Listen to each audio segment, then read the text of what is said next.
আর এই মুহূর্তে যে খবরের দিকে নজর রাখবো, আজ অষ্টম দিন সিজিওতে হাজিরা দিলেন সন্দীপ ঘোষ। অর্থাৎ আজও তাকে হাজিরা দিতে হচ্ছে।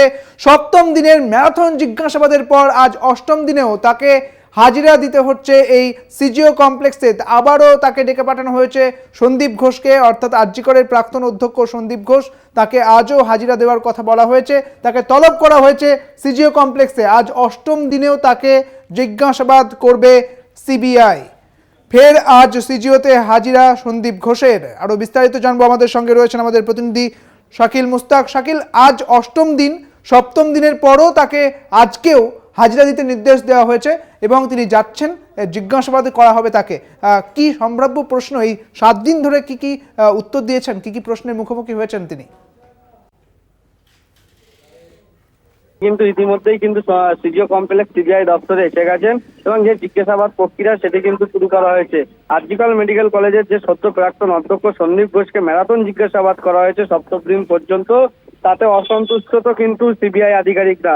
সিবিআই সূত্রে দাবি, আরজিকর মেডিকেল কলেজের যে প্রাক্তন অধ্যক্ষ সন্দীপ ঘোষ তথ্য গোপন করতে চাইছেন। তার বয়ানের সঙ্গে সাক্ষীদের বয়ানের বিস্তার অমিল। যে 20 জনের একটি সাক্ষীদের লিস্ট করা হয়েছিল, সেই বয়ান কিন্তু রেকর্ড করে রাখা হয়েছিল সিবিআই এর তরফ থেকে।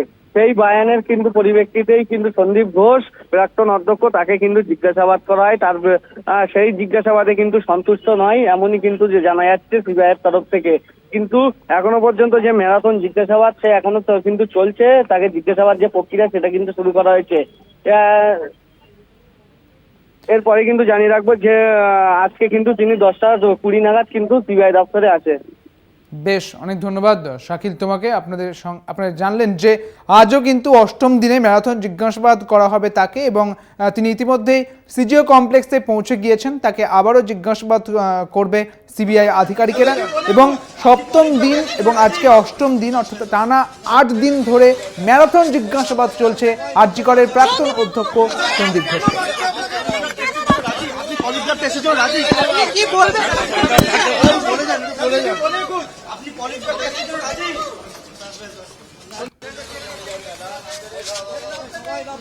সন্দীপ বাবু